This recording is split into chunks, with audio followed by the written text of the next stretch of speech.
Hey guys, welcome back to Ironside Ranch. Looks like we got more food shortages coming. Right now, we've got the issue with Russia and the potatoes. If you haven't heard about that, Russia in 2021, I guess they produced about 6.8 million tons of potatoes. This year, they produced about 500,000 tons less, which isn't substantially less, but it's enough less. What is that, about, is that 7%? Is that right? Something like that. Somebody do math. That's quick math. That amount less will obviously be seen in the prices at the grocery store throughout the year in products that use potatoes. So these are things like your instant potatoes do have some real potato in there. Anything that you're buying that are frozen casserole, stuff like that. All those things, you'll see that price absorbed into those, and so you can expect a little bit higher increase in price.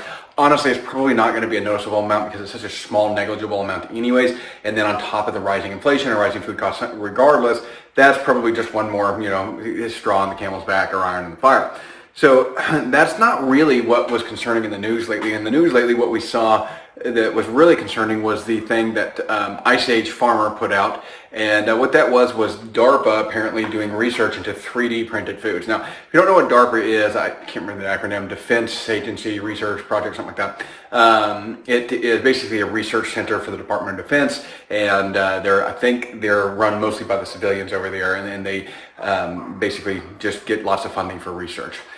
Anyways, DARPA has been, man, those dogs, y'all hear the dogs? That's the turkeys, the neighbors' turkeys running rampant on our property, which, don't get me wrong, love our neighbors, so I got to go cap one of those turkeys and have it, but they're running all over the place and the dogs are going nuts, so apologize for the noise. Anyways, DARPA is researching foods, right? And so they're working on these 3D foods, right? The same thing we saw Bill Gates doing, where he's trying to make a mushroom taste like a steak. It's all just a bunch of bunk and crap, and even if they get it to work, I'm not eating that. I'm not eating man-made food that are processed to that extent. That's worse than McDonald's, y'all. Anyways, basically what they're doing is they're making this a soy base, right? So this protein, and they're making a 3D printed food using what looks like is scraps of other foods. Now I'll post the article down below so y'all can see it, but it looks like they're doing scraps of other foods in combination with soy to make some soy thing, and then they 3D print the food to look like whatever they want it to look like, which is just pretty gross, actually. I don't really plan on eating that. So it's basically entirely artificial. It's using artificial flavors and everything, and using basically scrap foods that we would normally compost, but probably are not compostable because they're already loaded with preservatives. I digress. The issue is that they're going to be producing these foods, and they want to sell this to the general public. Now, the way it starts is they start it with the military, right? So it's where all this crap starts, like MREs, right? MREs are not real food. Anybody that's ever had one can attest to that. Certainly, if you had to live on them for any period of time. Actually, the Department of the Army, when I was in, there was some very rogue regulation that nobody really ever paid attention to, but that was technically there, that you could not eat MREs for more than 21 days straight because they were incredibly unhealthy for you and your body couldn't digest them. So they're really, really hard on your body. They're just not good for you. And that's basically what they're trying to do with this 3D printed food. So it'll probably start somewhere in the military or some type of service agency, and they'll be using it in that capacity to kind of test it, and that's obviously after it's been approved for human use by the FDA, which they're so well known for their ability to do that. So this product will have very, very little real food in it and very, very little real food value, but it will have calories, it will have protein, it will have carbohydrates. It's basically the NPK version, right? So it's artificial, right?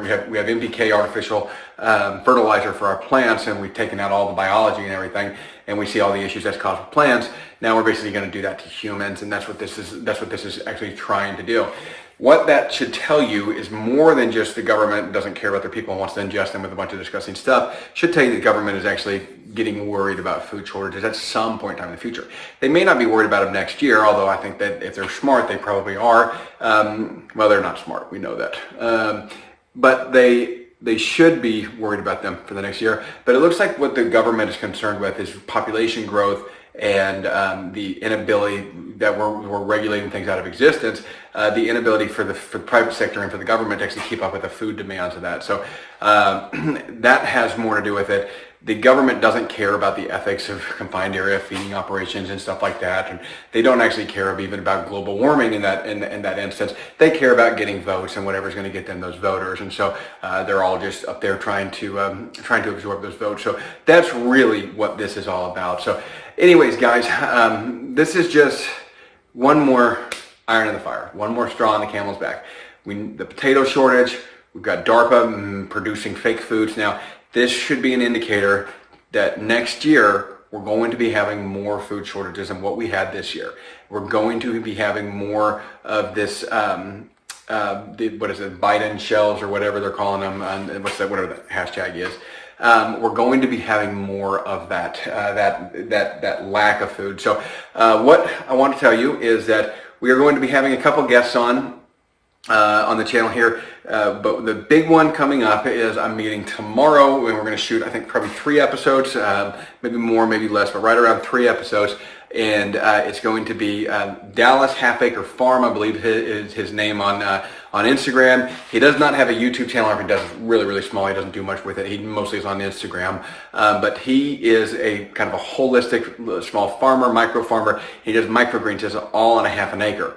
And actually, he said he only uses about a quarter of an acre. So, and he makes a living off of it. It's a side income for him, a little side hustle, and it's something that he enjoys doing and likes to provide that. So he's going to give us a start to finish, basically, business plan on this. So we're going to do a 30-minute section, basically on how to get started with it, what you're doing for marketing and sales and everything like that. Then we'll dive a little bit deeper into a section, 2 and 3 sections, and have that coming up for you here.